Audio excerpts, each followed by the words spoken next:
અંકલેશ્વર વિધાનસભા મતવિસ્તારમાં ચાલી રહેલી સ્પેશિયલ ઇન્ટેન્સિવ રિવિઝન એટલે કે એસઆઈઆર પ્રક્રિયા દરમિયાન મતદાર યાદી સાથે ચેડા થયાના ગંભીર આક્ષેપો સામે આવ્યા છે.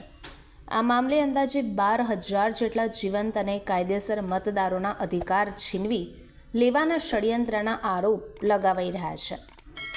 અંકલેશ્વરના મુસ્લિમ સમાજ અને આદિવાસી સમાજના પ્રતિનિધિઓ દ્વારા સબ ડિવિઝનલ મેજિસ્ટ્રેટને લેખિત વાંધા અરજી પાઠવવામાં આવી, જેમાં આક્ષેપ કરવામાં આવ્યો છે કે ભારતીય જનતા પાર્ટી સાથે સંકળાયેલા કેટલાક BLA 2 એજન્ટો દ્વારા ચૂંટણી પંચના ફોર્મ નંબર 7નો વ્યાપક દુરુપયોગ કરવામાં આવ્યો છે. પ્રતિનિધિઓનું કહેવું છે કે મોટી સંખ્યામાં રજૂ કરાયેલા ફોર્મ નંબર 7 એક જ સ્થળેથી માસ પ્રિન્ટિંગ કરાયેલા હોવાનું જણાય છે, જેમાં માત્ર નામ બોલપેનથી લખવામાં આવ્યું છે. આ બાબત પૂર્વનિયોજિત કાવતરાની શંકા ઊભી કરે છે. આ ઉપરાંત અનેક ફોર્મ પર દર્શાવેલી BLA 2 એજન્ટોની સહીઓ નકલી હોવાનું સામે આવ્યું છે. કેટલાક એજન્ટોએ ટેલિફોનિક વાતચીતમાં સ્વીકાર્યું પણ છે કે તેમણે આવા કોઈ ફોર્મ પર સહી કરી નથી, જે દસ્તાવેજી જાલસાજીનો ગંભીર મુદ્દો બની રહ્યો છે. પરિસ્થિતિને ધ્યાને લઈ પ્રતિનિધિઓએ SDM કચેરીના CCTV ફૂટેજ તાત્કાલિક સીલ કરવાની માંગ કરી છે, જેથી શંકાસ્પદ ફોર્મ જમા કરાવનાર વ્યક્તિઓની ઓળખ થઈ શકે. અરજીમાં જણાવ્યા મુજબ મુસ્લિમ અને આદિવાસી સમાજના મતદારોએ અગાઉ તમામ જરૂરી દસ્તાવેજો સાથે BLO મારફતે નોંધણી કરાવી છતાં ડ્રાફ્ટ મતદાર યાદી બાદ ચોક્કસ વર્ગને નિશાન બનાવી વાંધા અરજીઓ દાખલ કરવામાં આવી છે. પ્રતિનિધિઓએ આ મામલે ભારતીય દંડ સંહિતાની વિવિધ કલમો અને લોક પ્રતિનિધિત્વ ધારા હેઠળ ગુનો દાખલ કરી કડક કાર્યવાહી કરવાની માંગ ઉઠાવી છે. સાથે જ ચેતવણી આપવામાં આવી છે કે જો નકલી ફોર્મ તાત્કાલિક રદ નહીં થાય તો કાયદાકીય લડત હાથ ધરાશે. મારું નામ સાહિલ રફીક ઝઘડિયાવાલા છે. હું BLA 2 તરીકેની કામગીરી વોર્ડ નંબર 4 માં કરું છું.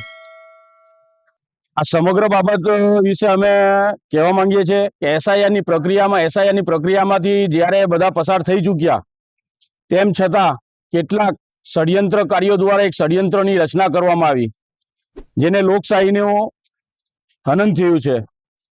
જ્યારે સમગ્ર વિસ્તારના મતદારો આ પ્રક્રિયામાંથી પસાર થઈ ચૂક્યા તે પછી પણ 7 નંબરના ફોર્મ ભરી તેમના મતને ચેલેન્જ કરવામાં આવ્યું, જે સદંતર ભારતીય ન્યાય સંહિતાની કાનૂનની ધારાઓની વિરુદ્ધ છે અને ચૂંટણી પંચના નિયમો વિરુદ્ધ છે. છતાં તંત્ર દ્વારા એ ફોર્મ સ્વીકારવામાં આવ્યા છે. કેટલાક BLA 2 જે ભારતીય જનતા પાર્ટી દ્વારા નિમેલા છે તેમને અમે ફોન કર્યો હતો. તેઓ દ્વારા એવું કહેવામાં આવ્યું છે કે અમે કોઈ ફોર્મ ભર્યા નથી, છતાં તંત્ર એની ઉપર કોઈ પગલાં લેવા તૈયાર નથી. ફક્ત અને ફક્ત સાંત્વના આપવાનો પ્રયાસ કરે છે. જે વોર્ડ નંબર 8 માંથી જહાંગીર ખાન પઠાણ જેઓ અંકલેશ્વરમાં સતત 35 વર્ષથી ચૂંટાય છે, 35 વર્ષથી, છતાં તેઓનો પણ ફોર્મ નંબર 7 ભરીને આ ષડયંત્રકારીઓ દ્વારા આપવામાં આવ્યું છે.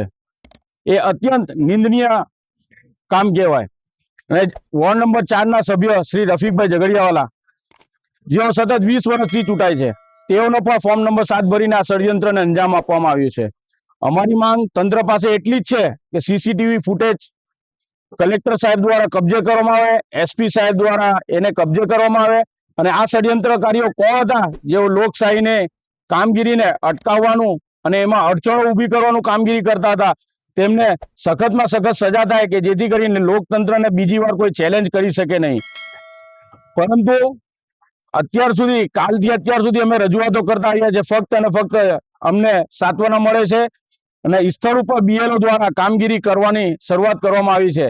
જ્યારે BLO બધા ના જ કહે છે કે ભાઈ અમે અમારી કામગીરી સચોટ કરી છે, સવારે BLO એ પણ વિરોધ કર્યો છે આ જ કામગીરીનો, છતાં તંત્ર દ્વારા આમાં કોઈ પણ ધ્યાન આપવામાં આવતું નથી.